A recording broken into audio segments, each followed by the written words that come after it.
പൂരനഗരിയെ ആവേശത്തിലാഴ്ത്തി ഗജവീരൻ തെച്ചിക്കോട്ടുകാവ് രാമചന്ദ്രൻ. നെയ്തലക്കാവ് ഭഗവതിയുടെ തിടമ്പേറ്റിയ ഏകഛത്രാധിപതിയെ കാണാൻ ആയിരങ്ങളാണ് തടിച്ചുകൂടിയത്.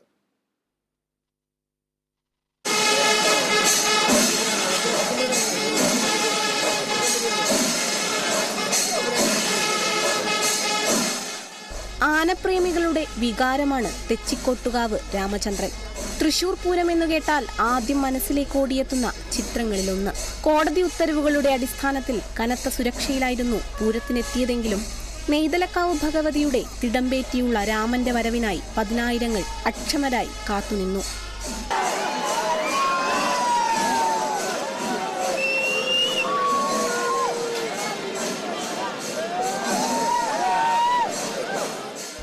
പതിമൂന്ന് വയസ്സുള്ളപ്പോൾ കേരളത്തിലെത്തിയ മോട്ടി പ്രസാദ് എന്ന ബീഹാർ സ്വദേശിയല്ല ഇന്നവൻ. ശക്തന്റെ മണ്ണിൽ വേരുറപ്പിച്ച് കേരളം മുഴുവൻ ആരാധകരുള്ള ഗജലോകത്തെ ഏകഛത്രാധിപതിയായി മാറി. പൂരപ്രേമികളെ അഭിവാദ്യം ചെയ്യാൻ അവൻ തുമ്പിക്കൈ ഉയർത്തിയപ്പോൾ ആർത്തിരമ്പുന്ന കടൽ പോലെ ജനസാഗരം അലയടിച്ചു.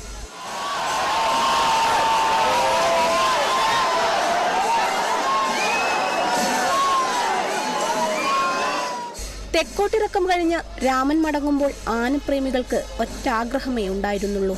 നെയ്തലക്കാവിലമ്മയുടെ തിടമ്പേറ്റാൻ അടുത്ത വർഷവും രാമൻ തന്നെ ഉണ്ടാകണം. Kerala vision news, Thrissur.